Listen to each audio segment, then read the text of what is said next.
শুদ্ধ কুরআন তিলাওয়াতের মাধ্যমে নতুন প্রজন্মের মাঝে ধর্মীয় ও নৈতিক মূল্যবোধ ছড়িয়ে দেওয়ার উদ্যোগ।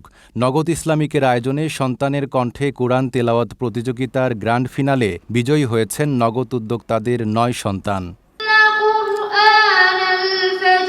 সারা দেশের ১০টি অঞ্চল থেকে প্রায় ৩,০০০ প্রতিযোগীর অংশগ্রহণের পর চূড়ান্ত পর্বে জায়গা করে নেন ৩০ জন। তাদের মধ্য থেকে ৩ বিভাগে সেরা ৯ জনকে বিজয়ী ঘোষণা করা হয়। পুরস্কার পাওয়াই বড় কথা না, একটা প্রতিযোগিতা অংশগ্রহণ করাটাই বড় কথা। এত সুন্দর একটা আয়োজনে এত মানুষের সামনে যে কথা বলতে পারছে, এইটা অনেক কিছু। এত ভালো লাগতেছে, আমি এত সন্তুষ্ট এই নগদ ইসলামিক কোরআন তেলাওয়াতের জন্য। আমার ছেলে এখানে গ বিভাগে ফার্স্ট হয়েছে। সম্প্রতি ঢাকার একটি হোটেলে জমকালো আয়োজনে অনুষ্ঠিত হয় প্রতিযোগিতার গ্র্যান্ড ফিনালে। বিচারকদের সামনে সরাসরি কুরআন তিলাওয়াত পরিবেশন করেন প্রতিযোগীরা। শুদ্ধ মাখরাজ, তাজবিদ অনুসরণ, তিলাওয়াতের শুদ্ধতা, কণ্ঠস্বরের সৌন্দর্য ও সামগ্রিক পরিবেশনার ভিত্তিতে প্রতিযোগীদের মূল্যায়ন করা হয়।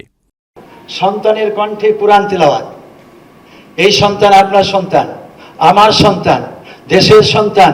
সেই সন্তান যদি এমন চমৎকার সুমধুর কণ্ঠে তিলাওয়াত করে, তারা যদি বিশ্বজয়ী হয়, মক্কা শরীফে যায় তারা বিজয় লাভ করে, তারা যদি ইজিপ্টে যে বিজয় লাভ করে, ইরানে যে বিজয় লাভ করে, তাহলে এটা বাংলাদেশের জন্য গর্ব। আজকে আপনাদের সাথে, আপনাদের সন্তানদের সাথে আমরা একসাথে বসে সকাল থেকে আপনাদের সন্তানদের কোরআন তেলাওয়াত আমরা শুনতে পেরেছি।